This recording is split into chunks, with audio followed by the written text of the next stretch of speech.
자, 반갑습니다. 신영진입니다. 자, 우리가 이제 지난 4과목 프로그래밍 언어 활용에서 파트 3까지 우리가 다 살펴보았고, 이제 필기 과목의 마지막 과목인 5과목 정보 시스템 구축 관리에 대해서 여러분들하고 이제 공부를 할 건데요. 첫 번째 파트 1 소프트웨어 개발 방법론 활용이라는 내용에 대해서 공부를 좀 할까 합니다. 그래서 이 5과목은요, 보시다시피 4개의 파트로 나눠져 있습니다. 그래서 첫 번째 장이 방금 말씀드렸던 소프트웨어 개발 방법론 활용 30.39% 정도가 출제 경향을 보이고 있고요. 그리고 2장 IT 프로젝트 정보 시스템 구축 관리가 36.46%로 가장 많고, 그 다음에 3, 4장 소프트웨어 개발 보안 구축 20% 정도, 그리고 4장 시스템 구축 보안 약 한 14% 정도 되는데, 여기에서 시간이 없으신 분들은 1장과 2장을 중심적으로 공부를 하셔가지고 커트라인을 넘으시면 될 것 같고요. 시간적으로 좀 여유가 되신다면 우리가 4과목에서 공부했던 내용들이 솔직히 말해서 처음 맞닥뜨리시는 분들은 어려울 수밖에 없는 내용들이에요.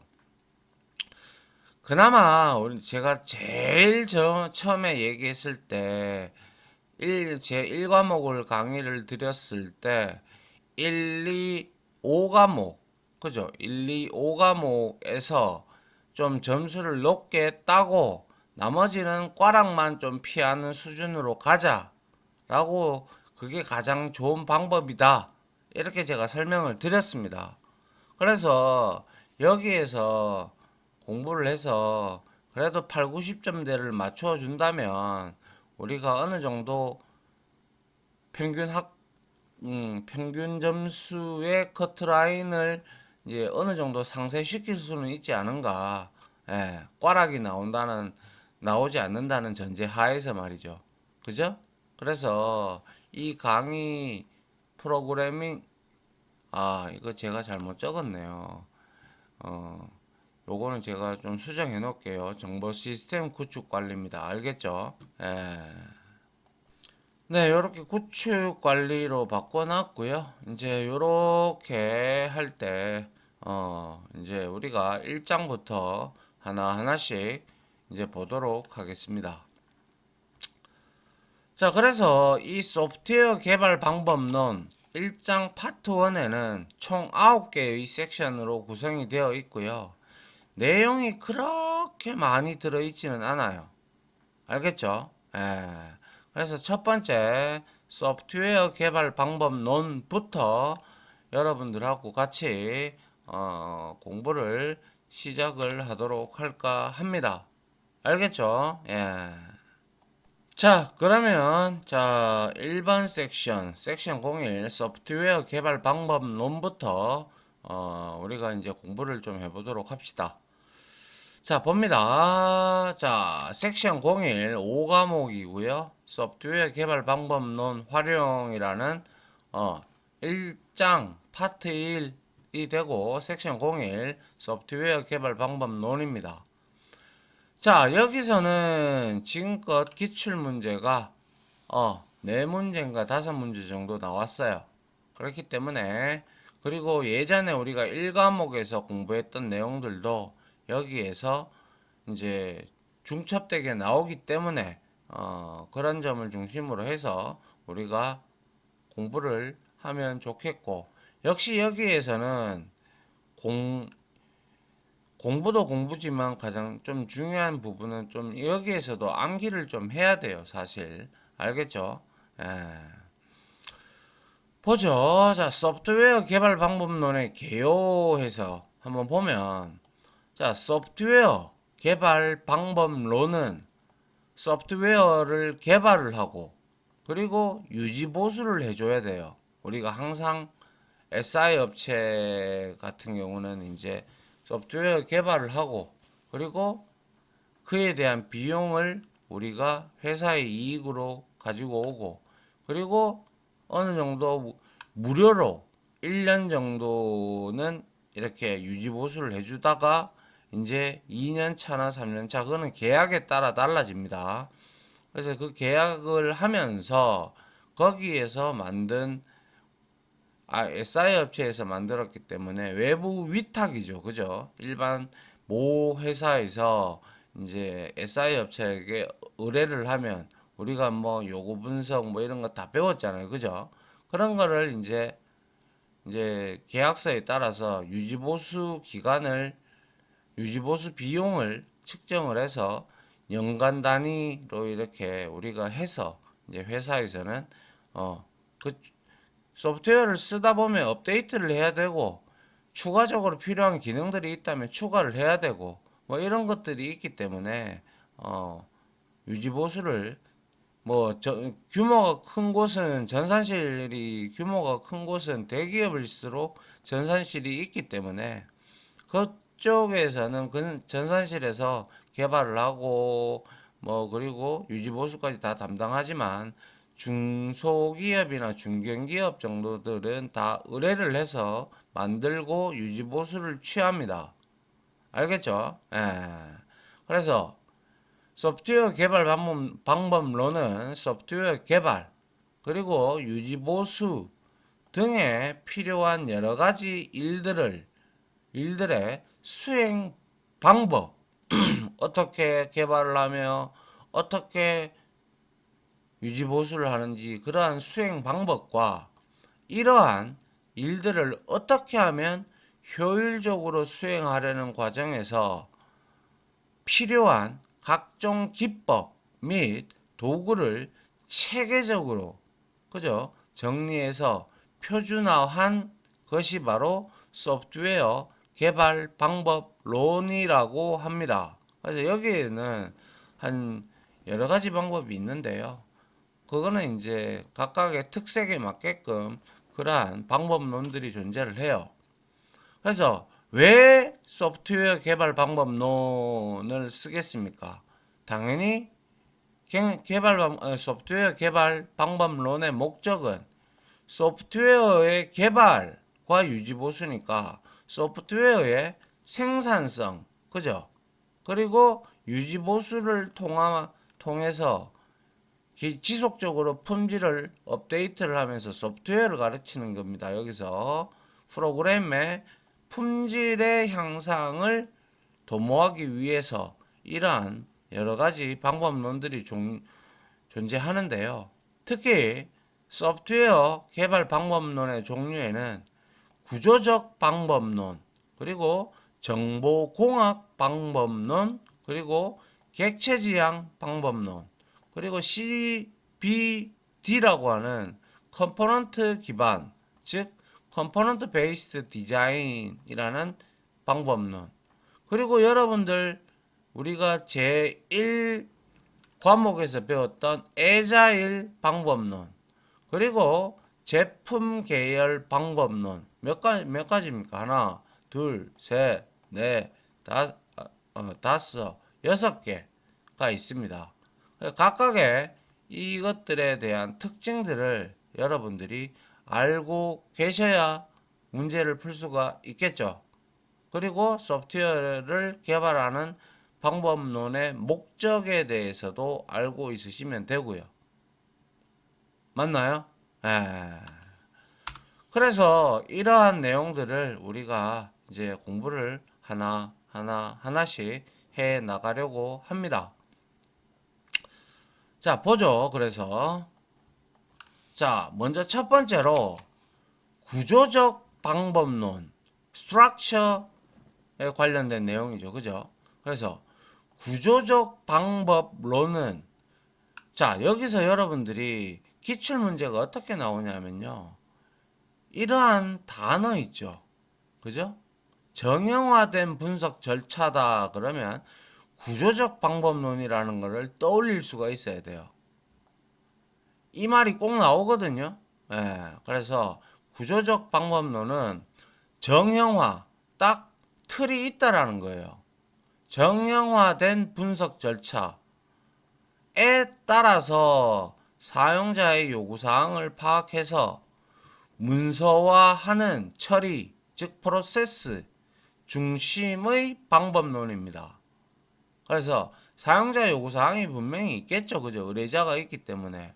그런 사람들이 요구하는 것들을 우리가 계속 커뮤니케이션 하면서 이제 문서화를 하는 처리 중심의 방법론이 바로 구조적 방법론이라고 하면 정형된 분석 절차라고 여러분들이 요 단어만 나오면 구조적 방법론이다 라고 생각을 하셔야 돼요. 아시겠죠? 예. 자, 그래서 이 방법론은, 이 구조적 방법론은 1960년대까지 가장 많이 적용되었던 소프트웨어 개발 방법론이에요. 그리고 실제로 지금은 거의 쓰지 않죠. 근데 뭐 우리가 뭐 쓰지 않는다고 해서 이러한 내용들을 무시하고 넘어가 버리면 소위 말해서 역사를 무시하는 거잖아요. 그죠? 그렇기 때문에 이러한 내용을 최소한이라도 정형화된 분석 절차는 구조적 방법론이다 라는 정도까지는 알아야 된다 이 말이에요. 알겠죠? 최소한입니다. 그래서 1960년대까지 가장 많이 적용되었던 소프트웨어 개발 방법론이며, 아울러 쉬운 이해 그리고 및 검증이 가능한 프로그램 코드를 생성하는 것이 목적이라는 거예요. 아시겠죠? 예. 아주 손쉽게 이해를 하고 손쉽게 검증이 가능한 프로그램을 코드를 생성하는 게 목적이었어요. 왜냐? 이때까지만 해도 객체 지향 언어가 나오지 않았단 말이에요. 물론 나왔죠. 스몰 토크라든지 뭐 이러한 언어들이 나왔지만 하드웨어가 그거는 이제 받아주지를 못했죠. 그래서 스몰 톡이나 뭐 이런 것들은 전부 다 그 가치로서의 이제 훗날 80년대, 90년대 돼서 이제 객체 지향 언어들의 모태가 되긴 하죠. 가치적으로는, 개념적으로는. 그러나 이때까지만 해도 대다수 절차 지향적 언어, 그죠? 이때도 C도 안 나왔어요. 그래서 뭐 이런 것들의 이제 방법론이었고, 그래서 절차적이다 보니까 쉬운 이해가 되고 하나하나 코드가 실행이 되는 거니까 검증이 가능하겠죠, 쉽게. 그죠? 그래서 복잡한 문제를 다루기 위해 분할, 나눠요. 그리고 정복. 요 단어도 제가 빨간색으로 했어야 되는데 요 단어도 여러분들 구조적 방법론의 단어로 기억을 해 주세요. 알겠죠? 정형화된 분석 절차, 분할과 정복. 그러면 구조적 방법론이다. 알겠죠? 그래서 divide and conquer. 그죠? 원리를 적용을 합니다. 분할이란 말 그대로 나누는 거고, 정복이라는 것은 그 나눠서 우리가 이제 그 코드를 정복을 하는 거죠. 그죠? 그래서 이러한 구조적 방법론의 절차를 보게 되면 먼저 일단 뭡니까? 요구사항, 사용자의 요구사항이 올 거잖아요. 그럼 그걸 파악을 할 거잖아요. 그럼 파악을 하면 개발자 입장에서는 타당성, 이게 맞는가? 이걸로 지금 현재 나온 프로그래밍 언어로 타당성, 즉 구현이 가능한가? 그거를 먼저 해야 되겠다. 그죠? 그 다음에 그 검토가 만들 수 있겠어 라고 이제 결정이 되면 계획을 먼저 잡아야 되겠죠. 그죠? 스케줄링을 먼저 해야 된단 말이에요. 그 다음에 요구사항 단계를 이제 추리는 거죠. 그죠? 그 다음에 우리가 배웠듯이 요구사항 다음에는 항상 설계가 옵니다. 그죠? 설계가 끝나고 나면 항상 설계된 기반으로 해서 구현을 하죠. 그리고 테스트를 합니다. 시험. 이거는 뭐 시간이 지나도 변하지 않는 거죠. 그죠? 그래서 운용 시험 단계가 이제 통합 테스트, 단위 테스트까지 다 끝났다. 그러면 테스트가 끝났으면 이제 비로소 운용 그리고 유지보수 단계에 접어드는 것이죠. 그래서 1차적으로 타당성 검토, 계획 단계, 그리고 요구사항 단계, 그 다음에 설계, 끝나면 구현, 그 다음에 구현이 끝나면 테스트, 시험 단계, 그리고 난 다음에 배포, 의뢰한 곳에다가 이제 소프트웨어를 설치를 해주는 배포 단계까지 이루어지는 거예요. 이게 바로 구조적 방법론의 절차에 해당이 됩니다. 그래서 여기서 다시 한번 말씀드리지만 정형화된 분석 절차 그리고 1960년대 그리고 분할과 정복 이 세 단어는 기억을 좀 해주셨으면 합니다. 그러면 이 세 단어가 나왔다. 그러면 무조건 구조적 방법론입니다. 알겠죠? 그리고 이러한 절차 부분도 공부를 해두시면 나중에 이런 것들이 실기로도 나올 수가 있거든요. 예. 그래서 뭐 쉬운 이해, 검증이 가능한 프로그램 코드 전부 다 어떻게 보면 외워야 될 내용들이에요. 지금은 쓰고 있지 않아도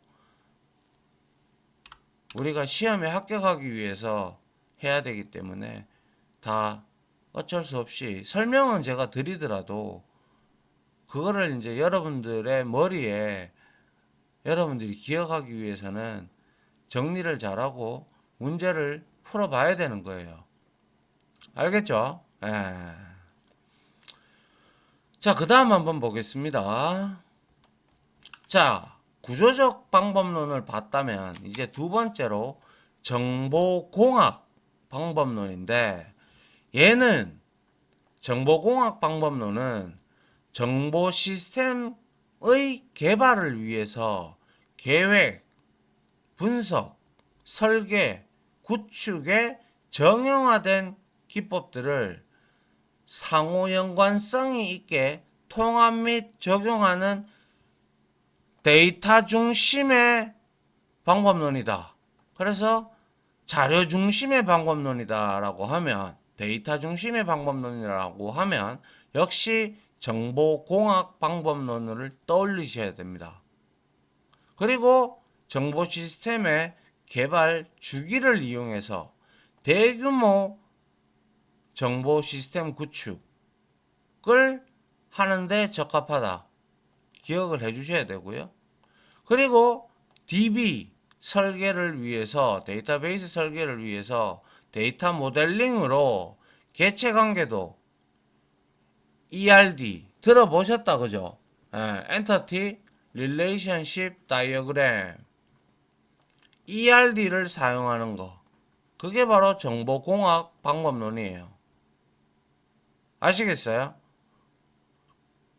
요 세 단어 자료 중심의 개발 방법론 대규모 정보 시스템 구축에 그리고 개체관계도에서 ERD 개체관계도 ERD를 사용한다라는 이거 세 가지 단어를 가 나오면 무조건 정보공학 방법론이에요. 이건 이유가 없어요. 알겠죠? 그래서 이런 정보공학 방법론의 절차는 일단은 정보라는 내용이 들어가죠. 그죠? 그래서 정보 전략을 계획을 먼저 해야 되겠죠. 수립 단계를 해야 되고. 그죠? 계획을 잡으면 이제 업무 영역 단계에서 이제 나누죠. 분석 단계까지 가는 거예요. 그 다음에 분석이 끝나면 업무 영역의 분석이 끝나면 업무 시스템을 이제 설계단에 들어가고 설계가 끝나면 구현이 이루어진다라고 했죠. 이것도. 그래서 업무 시스템에서 구축 단계, 구현 단계가 되는 것이죠. 이게 정보공학 방법론의 절차입니다. 알겠죠? 정보 전략 계획 수립 단계. 계획을 수립했으면 업무 영역에서의 분석 단계. 분석이 끝나면 이제 그걸 가지고 설계를 하는 단계. 설계가 이제 다 끝나면 구축을 해야 되겠죠. 구현을 단계를 거쳐야 되겠죠. 그죠? 그래서 다른 건 뭐 몰라도 자료 중심의 방법론이다. 대규모 정보 시스템의 구축에 적합하다. 그리고 개체 관계도 ERD, Entity Relationship Diagram을 사용한다. 라고 문제에서 나오면 무조건 정보공학 방법론입니다. 물론 이런 절차까지 다 알아두면 상당히 좋겠죠. 그런데 최소한은 제가 말씀드렸던 이 세 가지 단어가 나오면 무조건 정보공학 방법론이다라고 생각을 하셔야 된다는 말이에요. 이해가요? 자, 그 다음 한번 보죠. 이게 이제 정보공학 방법론이고, 그 다음에 볼 거, 이제는 객체지향 방법입니다. 자, 우리 객체지향 방법론 배웠죠? 그죠? 객체지향 방법론은 현실 세계의 사물이나 개념을 어떻게 해요? 그거를 우리가 클래스라는 개념으로 만들어서 코드의 재활용성과 그리고 뭡니까? 코드의 재활용성과 그리고 아주 뭡니까? 여러 가지 개념들이 있었죠. 객체 지향 방법에 캡슐화, 다형성, 뭐 인터페이스, 추상 클래스, 뭐 등등. 그죠? 그런 것들이 바로 객체 지향 방법론이 되는 것이죠. 포함되는 것이죠. 그래서 객체 지향 방법론은 현실 세계의 개체, 엔터티. 그래서 현실 세계의 개체라고 하면 무조건 또 객체 지향 방법론을 떠올리셔야 돼요. 아울러 현실 세계의 개체는 뭐예요? 현실 세계의 개체에는 사람도 있을 수 있고 자동차도 있을 수도 있고 컴퓨터도 있을 수도 있고 고양이 등 우리 주변에 있는 사물들 있죠. 그죠? 그죠? 등과 같이 우리 주위에서 사용되는 물질적이거나 개념적인 것으로 명사로 사용이 되는 것들. 이런 것들이 이제 객체 지향 방법론에 의거해서 우리가 소프트웨어를 구현하는 겁니다. 그래서 현실 세계의 개체를 우리는 어떠한 자동차나 아니면 어떠한 PC나 이런 것 등등 이런 것들은 전부 다 기계예요. 그죠? 그래서 기계의 부품처럼 하나씩 우리가 하청업체에서 받든 뭘 어쨌든 간에 받아가지고 하나의 객체로 기계의 부품처럼 조립을 하듯이 하나의 객체로 만들어 소프트웨어를 개발할 때 기계의 부품을 마치 조립하듯이 여러 개의 클래스를 두고 그죠? 그거를 필요한 클래스에 포함 혹은 상속 혹은 구현 그렇게 하는 객체들을 이제 조립을 해서 하나의 소프트웨어로 필요한 소프트웨어를 구현을 하는 방법이 바로 객체 지향 방법론, 오브젝트 오리엔티드 맞죠? 프로그래밍, 객체 지향 방법론. 대표적인 언어들이 바로 우리 여러분들이 지금도 많이 쓰고 계시는 자바, 그리고 C++, C#, 뭐 자바스크립트도 이제 스크립트 언어이면서 클래스적인 요소도 포함을 하고 있고, 그리고 코틀린이라는 언어도 있고, 그죠? 뭐 여러 가지 언어들이 이제 객체 지향 언어로 많이 나오고 있는 추세고, 그죠? 예. 그에 관련된 플랫폼들도 많이 등장을 하고 있는 추세입니다. 그래서 현실 세계의 객체다, 뭐 기계의 부품처럼 하나의 객체로 만들어 뭐 기계의 부품을 조립한다. 이거는 많이 소리를 들어봤어요, 지금껏. 제가 객체지향 방법론, 특히 자바, 우리가 이제 앞에서 프로그래밍 언어 활용에서 공부할 때 객체지향 방법에 대해서 많은 설명을 드렸습니다. 특징들, 그죠? 예. 그래서 이 객체지향 방법론은 구조적 기법의 문제점, 구조적 기법의 문제점이 뭘까요? 한마디로 얘기하자면 스텝이죠. 절차적으로 이렇게 구조적으로 이렇게 만들어 두시다 보니까 필요한 코드면 또 작성해야 되고 또 작성해야 되는 그러한 문제점으로 인해서 사용자, 프로그래머들이 피곤하죠. 짜증나고. 그죠?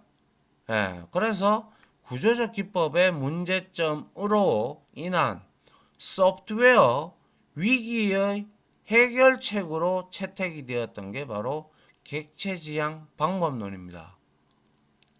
그래서 애초에 나왔었어요. 그죠? 스몰 토크라고. 나왔는데 중요한 것은 그때 당시는 하드웨어가 발전하지 못해서 그 언어가 그냥 모태가 되고 기반이 되고 현재의 객체지향 언어들의 모태가 되고 기초가 됐다라고 했죠. 그죠? 이념적인 부분이라든지 이런 것들이. 그래서 설계 과정에서 주로 사용되는 모델링 언어, 이것도 잘 봐두셔야 돼요. 시험 문제에 나왔어요. 그래서 객체지향 방법론, 정보공학 방법론에서는 뭐가 있었어요? 소프트웨어 방법은, 이 DB 설계에서는 ERD, 그죠? 엔터티 릴레이션십 다이어그램을 사용한다라고 했고, 이 객체 지향 방법론에서의 설계 과정에서 주요 사용되는 모델링 언어에는 첫 번째 패키지 다이어그램, 그리고 배치 다이어그램, 디플로이 다이어그램, 이거 영어로도 꼭 알아두셔야 됩니다. 그 다음에 상태 전이도 스테이트 트랜지션 다이어그램, 이 세 가지가 존재한다라는 거 헷갈리지 말아야 됩니다. 이게 객체 지향 방법론에서 사용을 하는 모델링 언어들입니다. 패키지 다이어그램, 영어로도 알아둬야 되고요. 배치 다이어그램, 디플로이먼트, 그리고 상태 전이도, 그죠? 예, 요런 것들 세 가지가 있다라는 것을 객체 지향 방법론에서 사용을 한다라는 거, 모델링 언어로 반드시 알고 계셔야 됩니다. 알겠죠? 예. 역시 객체 지향 방법론의 절차를 보게 되면 당연히 먼저 요구 분석부터 하겠죠. 그죠? 사용자의 요구 분석이 니즈가 있으니까. 그 다음에 분석이 단계가 끝나면 설계를 해야 되겠죠. 그 다음에 설계가 끝나면 바로 구현을 하겠죠. 구현이 다 되면 테스트, 그죠? 단위 테스트부터 시작을 해서 모듈 테스트, 또 통합 테스트까지 다 검증 단계를 거치고 더욱더 정확한 프로그램을 만들기 위해서는 우리가 베타 테스트까지도 진행을 해야 되겠죠. 그리고 난 다음에 이제 완료가 되면 이제 그거를 의뢰한 업체한테 인도를 하는 거죠. 맞잖아요. 이게 이제 지금 현재도 우리가 사용하는 방법이죠. 객체 지향 방법론은 여전히 사용이 되고 있기 때문에. 맞습니까? 에. 자, 그 다음 한번 볼게요. 자, 이번에는 CBD라고 해서 컴포넌트 기반입니다. 컴포넌트는 우리가 컴포넌트라고 하면 통상적으로 우리가 이런 UI 프로그램에서 버튼 하나를 배치한다. 뭐 텍스트 박스를 하나 배치한다. 이런 것들을 우리는 소프트웨어적으로 컴포넌트라고 해요. 즉 문서를 이루고 있는. 그런데 컴포넌트 기반, 컴포넌트 베이스 디자인 방법론에서는 여기에 해당하는 방법론에서의 해당하는 것은 문서, 소스 코드 파일, 라이브러리 등과 같이 모듈화된 자원으로 재사용이 가능한 것들을 여기서는 이거는 방법론이에요. 소프트웨어를 이제 구현할 때, 소프트웨어로 만들 때 이런 컴포넌트와는 다른 개념이란 말이에요. 좀 더 이게 이럴 때 사용되는 컴포넌트의 용어가 좀 상위 단계에 있는 용어처럼 우리가 들리죠. 그죠? 예. 그래서 컴포넌트 기반 방법론은 기존의 시스템이나 소프트웨어를 구성하는 컴포넌트들을 조합을 해서 요런 것들. 그죠? 예. 문서, 소스 코드 파일, 라이브러리 이런 것들을 우리가 조합을 해서 하나의 새로운 애플리케이션을 만드는 방법론이다라는 거예요. 그래서 컴포넌트의 재사용, 리유저빌리티, 그죠? 예, 리유즈, 재사용, 리유저빌리티, 재사용이 가능하여 시간과 노력을 절감할 수 있다. 솔직히 말해서 소프트웨어라는 것은 이제 우리가 회사에서 쓴다든가 게임에서 쓴다든가 물론 게임은 또 종류에 따라서 장르에 따라서 또 달라지긴 하나 회사에서 쓰는 전반적인 시스템들은 거의 비슷합니다. 그래서 한번 만들어 놓고 우리가 또 다른 업체에서 의뢰가 들어오면 그 업체의 프로세스를 알아내서 좀 수정만 좀 가하면 얼마든지 새로운 그 회사에 맞는 소프트웨어를 개발하는데 시간이 덜 걸려요. 왜? 재활용을 하니까. 그죠? 예. 그리고 말씀드린 바대로 이 컴포넌트는 재활용을 하기 때문에 새로운 기능을 추가하는 것이 어떻게 보면 간단해요. 그리고 확장성이 보장이 됩니다. 맞잖아요. 그죠? 그리고 유지 보수 비용을 최소화할 수도 있겠죠. 그리고 생산성 및 품질을 향상시킬 수 있습니다. 그럼 물론 유지 보수 비용이나 개발 비용 이런 것들을 우리가 이거를 만들어 본 적이 없다. 이렇게 돼 버리면 올라가겠죠. 근데 그랑 몇십 년이 된 개발업체에서 다 만들어 봤을 거란 말이죠. 근데 그 회사의 이익을 위해서 처음부터 이렇게 다른 회사와 동일하게 이렇게 받을 거란 말이죠. 회사의 이익을 추구하기 위해서. 그죠? 대신에 유지보수 비용을 좀 줄여둔다든가. 그죠? 그리고 생산성 및 품질을 향상시킬 수가 얼마든지 있다라는 것이고. 그 다음에 컴포넌트 기반 방법론의 절차는 역시 개발 준비 단계. 그죠?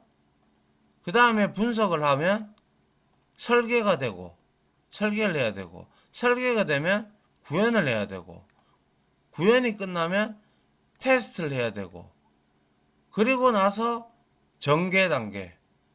전개 단계는 우리가 테스트가 끝나고 나서 여러 부분을 전개를 해서 이제 제대로 다 동작이 되는지. 그죠? 예. 그 다음에 다 끝나면 이제 인도 단계까지 가는 거죠. 이게 바로 CBD. 그래서 CBD에 대한 이런 특징들은 좀 알아둘 필요가 있다. 근데 컴포넌트를 조합한다. 이런 말 나오면 무조건 컴포넌트 기반, CBD 기반입니다. 알겠죠? 예. 자, 그 다음 한번 볼게요. 그 다음에 여러분들이 많이 앞에서 우리가 1과목에서 배웠던 바로 에자일 방법론인데요. 에자일은 사전적인 의미로 민첩한, 기민한이라는 의미로 에자일 방법론은 고객들하고 쉴 새 없이 얘기를 해요. 계속 반복을 해요. 그 반복 주기에 따라서 그게 하루면 하루, 아니면 뭐 일주일에 한 번, 아니면 2주에 한 번, 아니면 한 달에 한 번, 이렇게 정기적으로 계속 의뢰자하고 개발자하고 소통을 해야 돼요. 그러한 방법론이에요. 그래서 많이 사용이 되죠. 그래서 고객의 요구사항 변화에 아주 대화를 많이 하고 뭡니까 회의를 많이 하다 보니까 요구사항 변화에 유연하게 대응할 수 있도록 일정한 주기, 이런 말 나오면 또 에자일입니다. 반복하면서 개발 과정을 진행하는 방법론이다. 우리 배웠다 그죠? 이미 앞에서. 그래서 이거는 소규모 프로젝트나 혹은 고도로 숙달된 개발자, 그리고 급변하는 요구사항에 매우 적합하죠. 뭐 이게 근데 에자일이 소규모만 해당되는 게 아니고요. 이제는 대규모도 해당이 됩니다. 그리고 고도로 숙달된 개발자는 맞죠. 잘 알고 있어야겠죠. 그래야 의뢰자한테 계속 회의를 하면서 설명을 디테일하게 해줄 수 있겠죠. 그리고 IT 쪽은 급변하죠. 시시각각. 그러한 상황에 적합한 거예요. 그래서 아직 굉장히 많이 쓰는 에자일 방법론이죠. 그래서 이러한 에자일 방법론의 대표적인 종류에는 우리가 흔히 XP라고 해서 익스트림 프로그래밍, XP, 익스트림 프로그래밍이 있고, 그 다음에 스크럼이 있고, 그 다음에 칸반, 그리고 크리스탈 등이 있어요. 그죠? 예. 그래서 이런 것들을 우리가 여기에 제가 다 적어 놨어요. 이거는 여러분들이 이미 앞에서 1과목에서 다 배웠던 내용들이에요. 그래서 에자일의 방법론을 반드시 여기서 이거는 알고 있어야 돼요. 1과목에서도 제가 여러분들한테 매우 강력하게 얘기했던 걸로 기억이 납니다. 그래서 XP, 익스트림 프로그래밍은 수시로 발생하는 고객의 요구사항에 유연하게 대응하기 위한 고객의 참여와 고객이 계속 관여를 해줘야 되겠죠. 그죠? 그래서 개발 과정의 반복을 극대화하여 개발 생산성을 향상하는 방법을 우리는 XP, 익스트림 프로그래밍이라고 합니다. 그리고 스크럼, 이거는 럭비에서 나온 용어인데요. 럭비에서 반칙으로 경기가 중단된 경우에 양 팀이 뭐 럭비공을 가운데다가 두고 상대 팀을 육체적으로 그죠? 밀치기 위해서, 상대 팀을 밀치기 위해 서로 대치되어 있는 형태를 우리가 스크럼이라고 하는데, 이거를 방법론적으로 바라봤을 때 스크럼은 이처럼 팀이 중심이 되어 팀별로 나누어 가지고 분업을 해서 개발의 효율성을 서로 간의 경쟁을 시킴으로써 효율성을 높인다는 의미가 내포된 용어로 이제 우리가 많이 사용을 합니다. 무슨 말인지 이해가요? 그리고 이제 우리가 스크럼은 이렇게 개발의 효율성을 높인다. 양 팀이 양 팀이 되든 여러 개의 팀이 되든 이제 서로 경쟁을 시켜가면서 개발의 효율성을 높인다는 의미가 내포된 용어다라고 보시면 되고, 그리고 칸반이라는 것은 연속적 흐름 처리 방식입니다. 이슈는 큐에 입력이 되고 개발 프로세스 단계에 따라서 달라져요. 그죠? 예, 당겨진다. 대다수. 그리고 칸반은 우리가 칸반 보드라는 게 있어요. 이렇게 보드라는 게 있는데 그거를 시각화하고 각각 단계를 열로 이렇게 우리가 흔히 스케줄링 할 때 칸반 표시기법을 많이 쓰죠. 이렇게 해가지고 뭐 이걸 아주 짧게 나눠서 여기까지는 뭘 하고 여기에서 중첩돼서 여기까지 뭘 하고 이런 방법론이 바로 칸반이에요. 그죠? 그리고 크리스탈은 일부러 제가 여기에 적지 않았는데 크리스탈은 뭡니까? 이 XP, 익스트림 프로그래밍하고 동일합니다. 이거는 환경의 변화와 프로젝트의 특성에 맞춰서 해결하기 위해서 개발된 방법론이 크리스탈 방법론이라는 거예요. 알겠죠? 예. 그래서 이러한 에자일 방법론의 절차는 사용자 스토리. 이거는 당연히 여기서 말하는 거는 사용자의 요구사항입니다. 알겠죠? 요구사항을 의미하는 거예요. 사용자 스토리, 요구. 그 다음에 이제 요구사항을 분석을 하고, 그 다음에 계획을 하겠죠. 그 다음에 개발을 하는데, 개발을 할 때 계속 승인 테스트를 할 때, 우리가 계속 개발을 할 때 이렇게 일정한 주기를 반복을 하면서 개발 의뢰자와 개발자와 계속 이렇게 왔다 갔다 하면서 주기를 두면서 여기서 계속 개발을 같이 해 나가는 거예요. 그리고 난 다음에 오케이, 이 기능은 괜찮아 라고 이제 의뢰자가 테스트를 하고 승인을 해주고, 이런 형태로 계속 반복을 한다라는 거예요. 그게 바로 에자일 방법론의 절차가 되는 겁니다. 무슨 말인지 이해가요? 예? 알겠죠? 예. 그래서 여기에서는 뭡니까? 고객의 변화에 유연하게 대응할 수 있는 거, 그리고 XP, 스크럼, 칸반, 크리스탈, 요거에 대한 내용들 알아두셔야 됩니다. 알겠죠? 예. 자, 마지막 장이라서 바로 할게요. 요게 이제 마지막 방법론인데, 자, 제품 계열 방법론. 제품 계열 방법론은 특정 제품에만, 그냥 우리가 딱 특정 제품, 뭐 한정판이라든지 이런 것들 있잖아요. 그죠?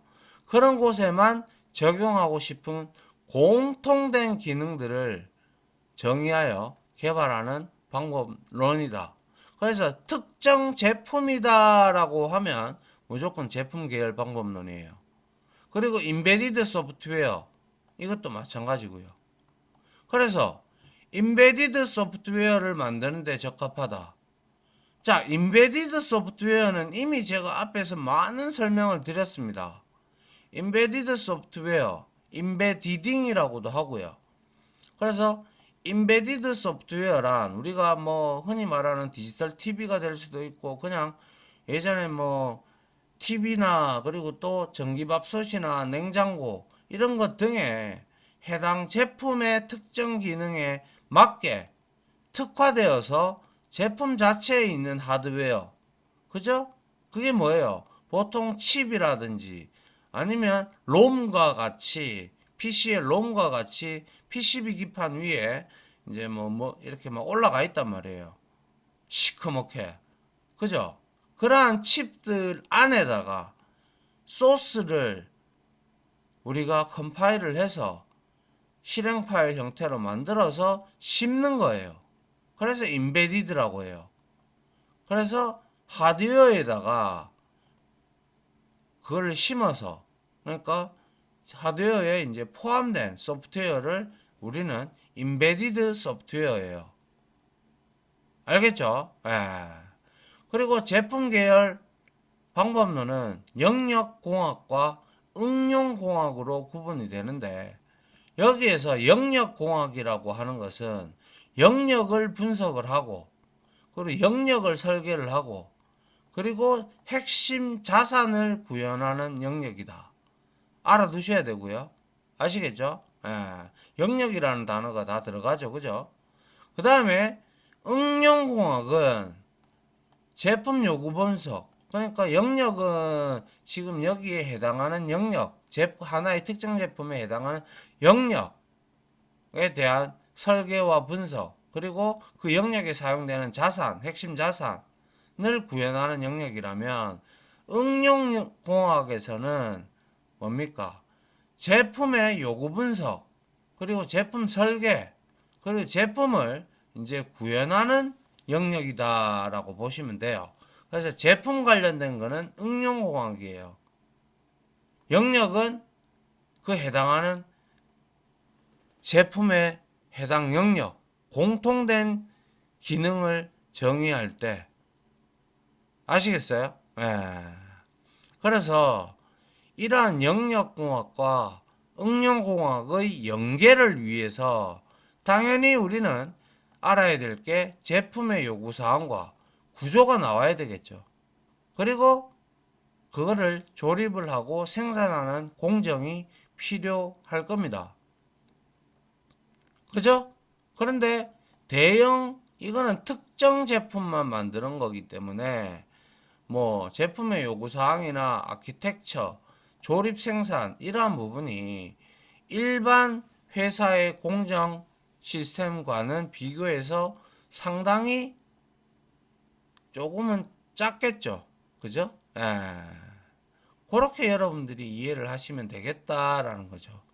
그래서 임베디드 소프트웨어, 그리고 특정 제품, 이러면 무조건 제품 계열 방법론, 그리고 영역공학, 응용공학, 그리고 임베디드 소프트웨어가 무엇인지 이제는 알아야죠. 그죠? 됐습니까?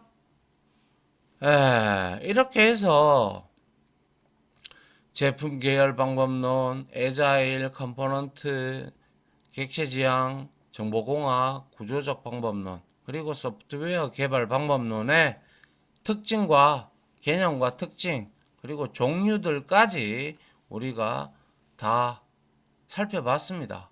뭐 어려운 내용 없이 암기를 좀 해야 되는 내용들이 많다라는 게 좀 걸리긴 해요. 그러나 우리가 문제를 풀어보면서 그 내용을 이제 다시 한번 더 되새김질을 하고 하면 충분히 문제 맞출 수 있습니다. 그리고 제가 이런 방법론적인 측면에서 핵심적인 단어들을 다 연계시켜 드렸죠. 그죠? 이런 것들 다 짚어 드렸습니다.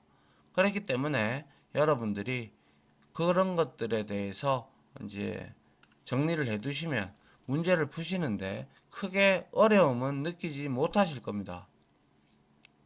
아시겠죠? 자, 이렇게 해서 섹션 01 소프트웨어 개발 방법론에 대한 내용들을 좀 내용이 길었지만 뭐 다 마쳤고요. 다음 시간에 이어서 문제를 한번 풀어보도록 하겠습니다. 자, 지금까지 강의 들어주신다고 고생 많으셨고요. 저는 다음 강의로 찾아뵙도록 하겠습니다. 고생 많으셨습니다. 감사합니다.